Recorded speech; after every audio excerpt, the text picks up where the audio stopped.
Hello guys, कैसे हैं आप सभी लोग। मैं आरती आपका स्वागत करती हूँ हमारे ऑनलाइन स्कूल इंडिया परिवार में। आई होप आप सभी लोग अच्छे से स्टडी कर रहे हैं एंड मेरी क्लासेस को अच्छे से रेगुलरी बेसिस पे देख रहे हैं और अपने नोट्स भी प्रिपेयर कर रहे हैं। और जो पीपीटी आपको मिल गई है आपने वो भी अच्छे से देखी होगी। अब तक का जो हमने पढ़ा है वो भी आपने पढ़ लिया होगा। मतलब मैम ने इतनी सारी चीज़ें आपके लिए बोल दी है, तो आई होप इनमें से कुछ चीज़ तो आपने कर ही दी होगी। सो बढ़ते हैं हमारे चैप्टर की तरफ। हम जब बात कर रहे थे पृथ्वी की उत्पत्ति से संबंधित, तो हमने कुछ कॉन्सेप्ट्स अच्छे से डिस्कस कर लिए थे। पहला जो हमारा था आरंभिक मत, वो हमने बहुत ही डिटेल से पढ़ा था। मैंने अपने खुद के कॉन्सेप्ट्स के साथ आपको समझाया था। सेकंड, जब हमने बात की थी हमारे आधुनिक सिद्धांत की, तो यहाँ पे हमने बिग बैंग थ्योरी की बात की।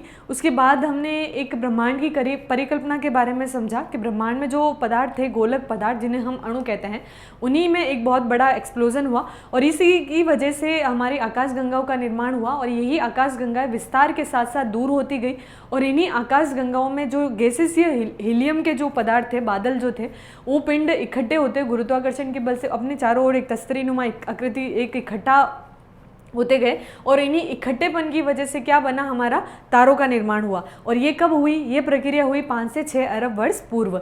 तो आकाशगंगाओं का या फिर हम बिग बैंग की थ्योरी की बात करें तो ये 13 अरब वर्ष पूर्व हुई। तो हम इसे एक मेजरमेंट लगा सकते हैं, एक अंदाज़ा हम लगा सकते हैं कि कितना समय एक स्थिति को आने में लगा। तो एक ही या 2 दिन या लाखों का समय नहीं था, ये अरबों की अरब ईयर्स हम कह सकते हैं कि बहुत ज़्यादा मिलियन ईयर्स लगे थे इन सारी चीज़ों को होने में, बिलियन ईयर्स।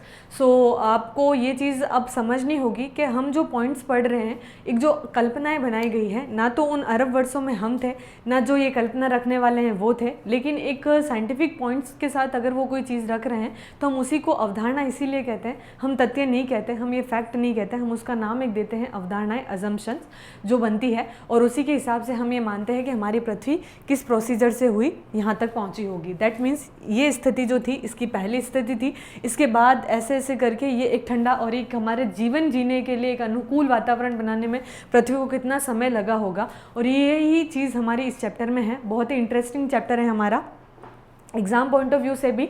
और हमारे ज्योग्राफी एज ए स्टूडेंट, अगर हम ज्योग्राफी के स्टूडेंट हैं तो हमें पृथ्वी के बारे में अगर ये हल्का नॉलेज होना बहुत ज़रूरी है, क्योंकि यहीं से काफ़ी कॉन्सेप्ट बनते हैं। और स्पेशली अगर आप कंपटीशन की क्लासेस में भी अगर ये चीज़ें देखते हैं तो आपको बहुत ज़्यादा हेल्पफुल रहती है। यहाँ से बहुत क्वेश्चंस आते हैं।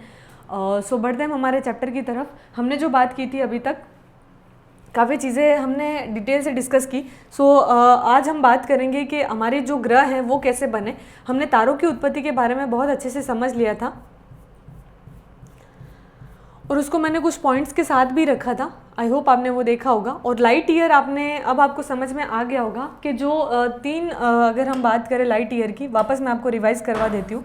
3 लाख वर्ष जो होता है, 3 लाख एक सेकंड में हम ये कह सकते हैं, 1 सेकंड में दूरी तय करता है लाइट ईयर। 3 लाख किलोमीटर की प्रति सेकंड से उसकी दूरी तय होती है। तो उस हिसाब से पृथ्वी का जो सूर्य से डिस्टेंस है उसका 14,95,98,000। दैट मीन्स कि इसको कितना टाइम लग रहा है, 15 करोड़ हम एवरेज मान के चले। 15 करोड़ किलोमीटर अगर इसका डिस्टेंस है तो इसको 8 मिनट 311 सेकेंड एटलीस्ट उस वे से अगर हम बात करें 8.3 यहाँ 1 है, 311 हम नहीं बोलेंगे, सॉरी। पिछली क्लास में भी मैंने ये थोड़ा सा बोल दिया था, बट हम एक ही डिजिट को मानेंगे तो 8.3। तो ये प्रकाश वर्ष का हमारा समय रहता है। आई होप आपको लाइट ईयर अब अच्छे से समझ में आ गया होगा। और अगर आपसे ये पूछे कि पृथ्वी पर सूर्य की किरणों को पहुँचने में कितना समय लगता है, तो लगभग आप ये बोल सकते हैं 8 मिनट का समय लगता है।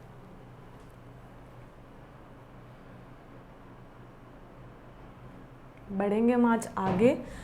हम जो पढ़ रहे हैं उसी बेसिस पे आज हम बात करेंगे कि ग्रहों का निर्माण कैसे हुआ है, हमारे सौरमंडल कैसे बना, ये भी हम पढ़ेंगे। तो सोलर सिस्टम कैसा था, क्या था उसकी स्थिति। सबसे पहले हम ग्रहों के बारे में अगर बात करें कि तारे जो थे, अब आपको पता हो गया होगा, हम उसी कॉन्सेप्ट पे बढ़ेंगे। हमने जो तारों के बारे में बात किया था उसी वे से हम जब आगे बढ़ेंगे तो यहाँ पे हम उसका भी पॉइंट्स बनाते हुए चलेंगे। ग्रहों के विकास को निम्नलिखित अवस्थाएं मानी जाती हैं। तारे निहारिका के अंदर गैस के गुंथित झुंड हैं। इन गुंथित झुंडों में गुरुत्वाकर्षण बल से गैसीय बादल में क्रोड का निर्माण हुआ।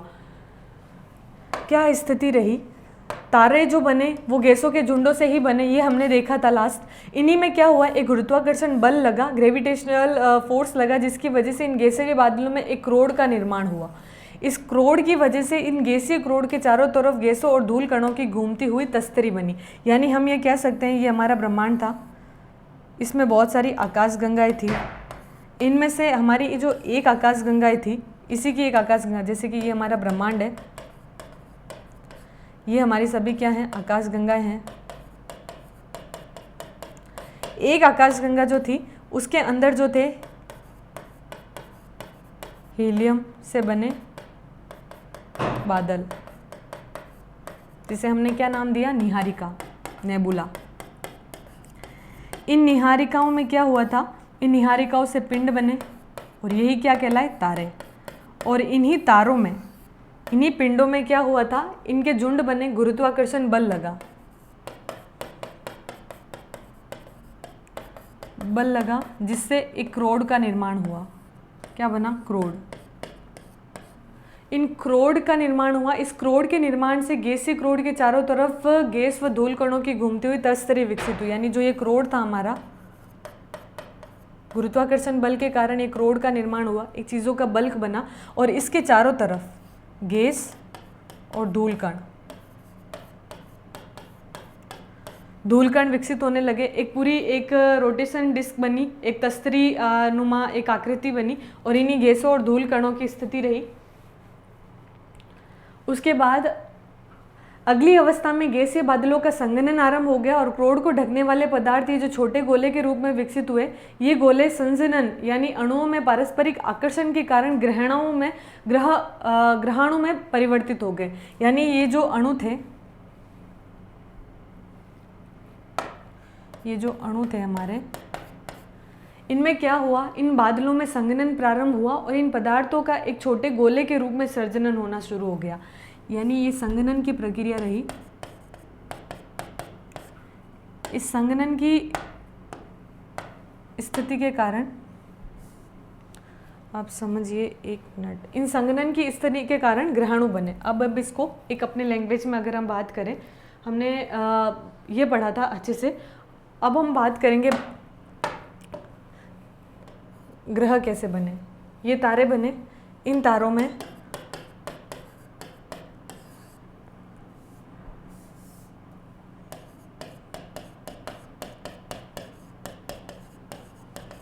गुरुत्वाकर्षण के कारण क्रोड का निर्माण हुआ।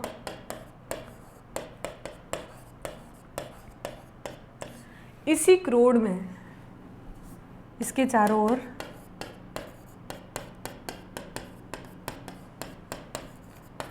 धूल कण व इसके चारों ओर धूल कण व गैस तस्तरी बनी।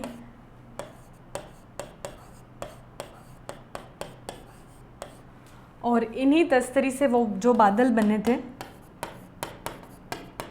संघनन हुआ। संघनन होने से एक स्थिति बनी, एक गोले के रूप में बने, अणु बने जो ग्रहाणु कहलाए। और यही संघनित होकर क्या बन गए, यही ग्रह कहलाए। बहुत सिंपल लैंग्वेज में हम समझ रहे हैं, कुछ नहीं है। आपको ज़्यादा डिटेल से अगर आपसे पूछा जाए तारों का निर्माण कैसे हुआ, ग्रहों का निर्माण कैसे हुआ, तो आपके माइंड में एक पूरी पिक्चर बन जानी चाहिए कि ब्रह्मांड से लेके तारों की उत्पत्ति, तारों से लेके ग्रहों की उत्पत्ति का प्रोसीजर क्या रहा था। और इसका समय जो पीरियड था, एक 13 करोड़ साल बाद, उसके बाद 5 से 6 अरब वर्ष, जो 13 अरब वर्ष, उसके बाद 5 से 6 अरब, और इस प्रक्रिया को भी 3 से 4 अरब वर्ष लगे। तो 1-2 अरब वर्ष में इनका निर्माण हुआ है। इन दोनों के बीच के समय पीरियड में अगर हम बात करें तो ये स्थितियां इसमें रही है। प्रक्रिया में ग्रहाणुओं का विकसित हुआ और संगठन की प्रक्रिया से बड़े पिंड बनने शुरू हुए और गुरुत्वाकर्षण के बल के परिणाम स्वरूप ये आपस में जुड़े और छोटे पिंडों की अधिक संख्या ही क्या कहलाई, ग्रहाणु कहलाई। तो आपसे ये भी पूछ सकते हैं कि ग्रहाणु किसे कहते हैं, तो छोटे पिंडों की संख्या को ही हम ग्रहाणु कहते हैं। छोटे अणुओं की संख्याओं से मिलकर ग्रहाणु बनते हैं और इसी स्थिति से अंतिम अवस्था में इन अनेकों छोटे ग्रहणों के संवर्धित होने पर कुछ बड़े पिंडों से ग्रहों का स्वरूप बनना शुरू हुआ। तो ये प्रोसीजर था हमारे पूरे आकाशगंगा, तारों और ग्रहों का। बहुत ही इंटरेस्टिंग पॉइंट्स था। आगे वाला हालांकि हमारा थोड़ा सा थ्योरेटिकल पोर्शन ज़्यादा था, थोड़ा बोरिंग था, बट मैंने उसको पूरी कोशिश की कि मैं आपको बहुत इजी मेथड से समझाऊं।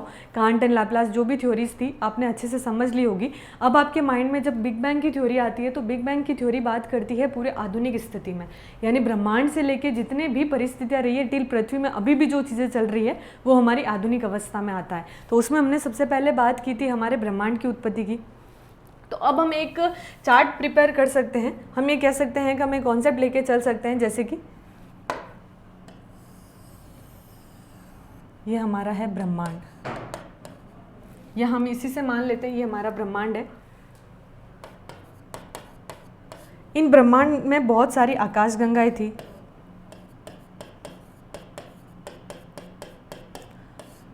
हजारों, बहुत संख्या में आकाशगंगाएं थी, जिनमें से कुछ एक आकाशगंगा का उदाहरण देख के बताया गया है कि हर आकाशगंगाओं के देखिए अपने ग्रह होते हैं, अपना एक सोलर सिस्टम होता है, अपना एक सौर मंडल होता है। तो हमारी आकाशगंगा के हिसाब से अगर हम देखें तो कैसे बनी थी, तारों का समूह कहलाता है ये। इसमें जो गैसीय हीलियम के जो पदार्थ थे,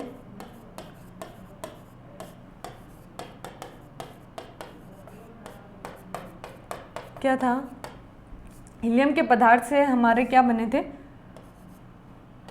पदार्थ के बादल जो थे उससे हमारे क्या तारों का निर्माण हुआ है, और इन्हीं तारों से ग्रहों का निर्माण हुआ है। तो एक दूसरे से ये सारी चीज़ें क्या है, जुड़ी हुई है। अब आप समझ सकते हैं कि पॉइंट्स को अगर जब हम डिटेल से पढ़ते हैं तो एक दूसरे को अगर हम लिंक करके चलते हैं तो हमारे लिए कितना इजी हो जाता है। अब हम आगे जब हम चैप्टर में जाते हैं तो हम बात करेंगे सौर मंडल की। सोलर सिस्टम क्या है, आपको 6 में भी आपने पढ़ा होगा इसके बारे में, 6 की ज्योग्राफी में था। हालांकि बहुत ही इजी मेथड है इसके, तो ये आपको अच्छे से याद भी होंगे कि हमारी सोलर सिस्टम क्या है। हर आकाशगंगा का अपना अपना एक सोलर सिस्टम होता है, और पृथ्वी की आकाशगंगा का नाम मंदाकिनी, मिल्की वे है, आपको पता है। उनमें हमारे जो सोलर सिस्टम है, हमारा खुद का एक सूर्य है, और हमारे बाकी सारे ग्रह हैं वो किस प्रकार से कार्य करते हैं। जैसे कि हमारा सबसे पहला ग्रह जो है वो बुध है। इनकी जो स्थिति है, 4 ग्रह अलग है, 4 अलग प्रकार से हैं ग्रह।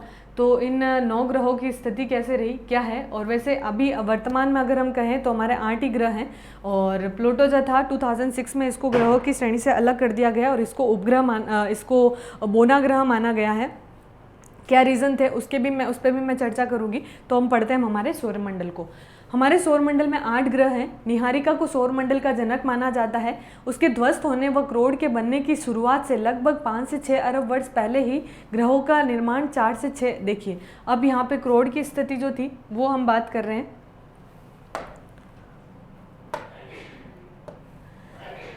8 ग्रह हमारे सौरमंडल का, इनका निर्माण किससे हुआ, निहारिका इसका बेस है। जैसे जैसे क्रोड के बनने की स्थिति पर हम बात चर्चा करें तो 5 से 6 अरब वर्ष पहले ही ग्रहों का निर्माण हुआ था। तो ये स्थिति, निहारिका की स्थिति पर चर्चा करें तो 13 अरब वर्ष ब्रह्मांड में आकाशगंगा आई थी, और इन्हीं निहारिका 13 अरब में तो सिर्फ वो एक्सप्लोजन हुआ था। तो हो सकता है कि उसके समय पीरियड लगा हो उसको आकाशगंगा को बनने में। तो ये स्थिति रही, हम 7 से 8 अरब वर्ष मान सकते हैं इसको, क्योंकि इसमें हमारा बिग बैंग की थ्योरी आई थी। यानी ये कहा गया था कि विस्फोट जो हुआ है वो हमारा कब हुआ है, वो हमारे 13.7 अरब वर्ष पहले हुआ है। दैट मीन्स आकाशगंगा का निर्माण 7 से 8 अरब वर्ष पहले हुआ। और इन्हीं सौरमंडल का जनक किससे माना जाता है, निहारिका को माना जाता है। तो निहारिका नेबुला जो है बहुत इंपॉर्टेंट पॉइंट हो जाता है, आप इसको अंडरलाइन कर लीजिएगा। छोटे क्वेश्चन आपके यहाँ से पुटअप हो सकते हैं। सौरमंडल के जनक किसे माना जाता है, निहारिका को माना जाता है। और इसके ध्वस्त होने से, जैसे इसमें ये सारी प्रक्रिया हुई, इससे क्रोड बना, और क्रोड की शुरुआत 5 से 6 अरब वर्ष पहले हुई, जिसमें तारों का निर्माण, ग्रहों का निर्माण माना जाता है 4 से 4 अरब वर्ष पहले। तो सौरमंडल में कौन कौन सी चीज़ें आती है, सौरमंडल में हमारा सूर्य, तारे, 8 ग्रह, 63 उपग्रह, लाखों छोटे पिंड, जिसमें हमारे क्षुद्र ग्रह, जिसमें एस्टेरॉयड आ सकते हैं, धूम्रकेतु, कॉमेट्स जो है, कॉमेट्स एंड धूलिकण और गैसेस। तो हम ये कह सकते हैं सौरमंडल में कौन कौन से हैं, सूर्य, 8 ग्रह, उपग्रह, छोटे पिंड जिसमें हमारा क्षुद्र ग्रह धूमकेतु और जिसमें धूल कण और गैसेस, ये इन्हीं सभी से हमारा क्या बना हुआ है, सौर मंडल। और यही क्या कहलाती है, हमारी गंगा का भाग।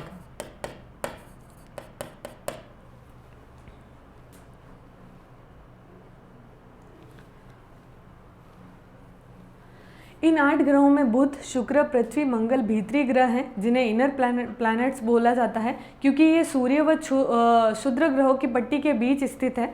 इन 4 ग्रहों के बाहर, अन्य 4 ग्रहों को क्या कहते हैं, बाहरी ग्रह कहलाते हैं, जो पार्थिव ग्रह होते हैं। ये पार्थिव ग्रह और जिसे हम भीतरी ग्रह या इनर ग्रह कहते हैं, और एक होते हैं बाहरी ग्रह। पहले वाले जो 4 ग्रह हैं, बुध, शुक्र, पृथ्वी और मंगल, ये पार्थिव ग्रह हैं, क्योंकि ये सेलों और धातु से मिलकर बने हुए हैं।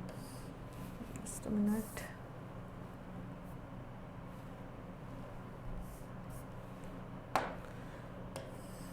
सेल और धातु से मिलकर बने हुए हैं।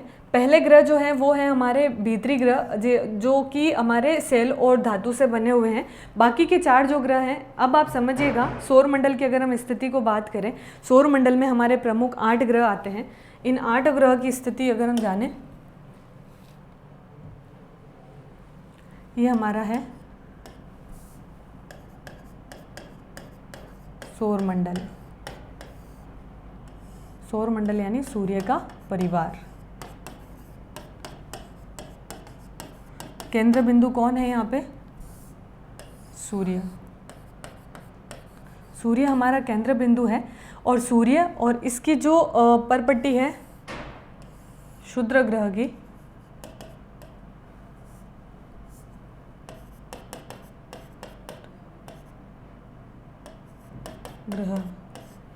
क्षुद्र ग्रह की परपट्टी के बीच आते हैं 4 ग्रह, जो हमारे कहलाते हैं पार्थिव ग्रह। और ये जो, इसे हम आंतरिक ग्रह, और ये जो है हमारे बाहरी ग्रह। इनमें कौन कौन से हमारे, बुध, शुक्र, पृथ्वी, मंगल। शेष 4 ग्रह जो है हमारा बृहस्पति, शनि, अरुण, यूरेनस और नेपच्यून, वरुण, ये 4 ग्रह इधर आते हैं। ठीक है, तो ये जो ग्रह हैं ये किन से बने हुए हैं, ये बने हुए हैं धातु प्लस सेलों से। इनमें गैस की मात्रा अधिक है। अब आप समझिएगा कि इनमें गैसेस की मात्रा और ये धातु और सेलों से क्यों बने हैं। प्रारंभिक अगर हम अवस्था देखें, जब एक्सप्लोजन जब हुआ था, तो ये सभी ग्रह गैसों से ही निर्मित थे। इन गैसों की स्थिति जो थी वो सौर, अगर वायु हम कहें, सूर्य की वायु, सौर वायु इसमें महत्वपूर्ण भूमिका निभाता है।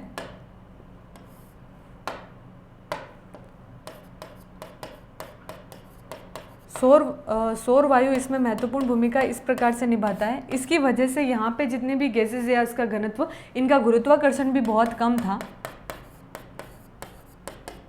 जिसकी वजह से वो गैस जो थे रुकी नहीं, इनकी स्थिति रुकी नहीं, और इन गैसों के स्थान पर एक ठोस अवस्था बनती गई।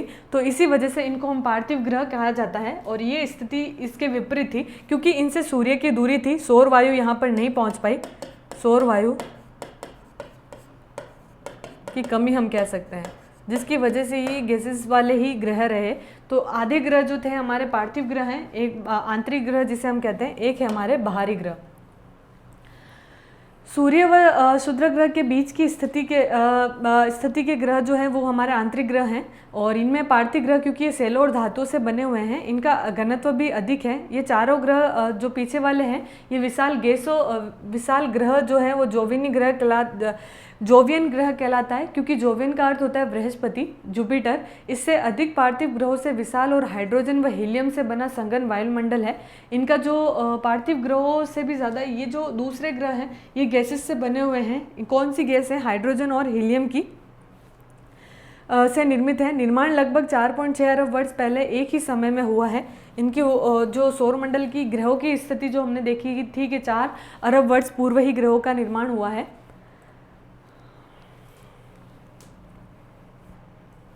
अब तक प्लेटो को भी एक ग्रह माना जाता था, परंतु अंतर्राष्ट्रीय खगोलिकी संगठन ने 2006 अगस्त में ये निर्णय लिया कि जो खोजे गए पहले वाले जो खगोलीय पिंड है, जैसे 2003 UB313 तथा प्लूटो बोने ग्रह में आएंगे, क्योंकि ये अपनी कक्षा से बाहर की तरफ चले जाते हैं। और ग्रहों को श्रेणी के माध्यम से ये माना गया कि ग्रह वही होंगे जो अपने कक्षा के चारों ओर चक्कर लगाएंगे और सूर्य के चारों ओर स्थिति जो इनकी रहती है इनके ऑर्बिट में होनी चाहिए। तो वो प्लूटो जो था उसकी स्थिति कई बार विपरीत हो जाती थी, दैट मीन्स कि उनको बोने ग्रह के अंतर्गत रखा गया। हमारे सौरमंडल से संबंधित कुछ सारणीय तंत्र जो आपके चैप्टर्स में दे रखे हैं उसके बारे में बताया गया है। तो यहाँ पे क्या है, हाइड्रोजन और हीलियम वाली जो स्थिति है गैसेस में कौन सी है, हाइड्रोजन, एक है हमारा हीलियम। तो सौरमंडल आपको समझ में आ गया होगा। सूर्य और उसके 8 ग्रह, वो और उसके उपग्रह जितने भी होते हैं सैटेलाइट्स, वो सभी इसके अंतर्गत आते हैं। लेकिन जब हम बड़े ग्रहों की बात करते हैं तो ग्रहों की स्थिति में हमने 4 ग्रह जो रखे वो पार्थिव ग्रह हैं, और बाकी वाले जो ग्रह हमारे बाहरी ग्रह हैं, सौर वायु की वजह से इनकी स्थितियों में बदलाव हुआ और इनकी अवस्था ठोस और सैलीय अवस्था में पाई गई। तो ये स्थिति जो थी ये हमारी थी हमारे सौरमंडल की। देखिए इनका घनत्व क्या है, इनका व्यास क्या है, इनके कितने उपग्रह हैं, उसके बारे में यहाँ पे दे रखा है। सूर्य से दूरी खगोलीय है। अगर पृथ्वी के मध्यमान की दूरी बात की जाए तो ये दूरी हमें पता है, और इनका घनत्व जो सेंटीमीटर प्रति घन मीटर के हिसाब से माना जाएगा। और अर्धव्यास जो है, भूमध्य अर्धव्यास इतना है 6378। तो ये डिटेल से आपको अगर याद रखना है तो आप रख सकते हैं। बाकी एग्जाम पॉइंट ऑफ व्यू से इतना डिटेलिंग इंपॉर्टेंट नहीं रहती, बट सिंपल सा आपको पता होना चाहिए कि कितने किस ग्रह के कितने उपग्रह हैं। जैसे पृथ्वी का एक ही उपग्रह है, चंद्रमा, मंगल के 2 हैं, बृहस्पति के, और सर्वाधिक सबसे ज़्यादा अगर माना जाए तो किसके हैं, वो हमारे बृहस्पति और शनि के इक्वल ही हैं, 53। तो ये आप सारणी में सबसे इंपॉर्टेंट है, आप इसको स्टार मार्क उपग्रह को लगा दीजिए। बाकी आपके एग्जाम मुझे नहीं लगता इतना डिटेल से आपको कोई पूछेंगे, बस आपको उपग्रह पता होना चाहिए, दैट्स ओके। इससे ज़्यादा आप डिटेलिंग में जाएंगे आप खुद कन्फ्यूज़ हो जाएंगे। सो बढ़ते हम आगे। भीतरी ग्रह जो हैं वो पार्थिव ग्रह हैं, जबकि दूसरे ज़्यादातर ग्रह गैसीय ही हैं। ऐसा क्यों होता है, अब आप बताइए इसका कारण क्या है। तो इसके कारण ये एग्ज़ाम्स में आपका क्वेश्चन बन सकता है। आप इसको 2 स्टार कर दीजिए, क्योंकि जब एग्जामिनर आपसे क्वेश्चन करता है तो कई बार आपको बुक्स की जो पॉइंट्स है, जो थ्योरीज हैं, उस पे दे देता है कि आपका कॉन्सेप्ट उस वे से किस तरीके से बात करता है। तो यहाँ पे रटाफिकेशन नहीं होनी चाहिए। आपको पता होना चाहिए कि भीतरी ग्रह को ही कठोर ग्रह क्यों कहलाते हैं, बाकी ग्रह गैसीय क्यों होते हैं, क्योंकि सौर वायु, सूर्य की स्थिति से भी हम समझ सकते हैं कि सूर्य से इनका जो दूरी है उसकी वजह से सौर वायु वहाँ तक नहीं पहुँच पाई। तो जो इस पोजिशन को हम अच्छे से समझ सकते हैं।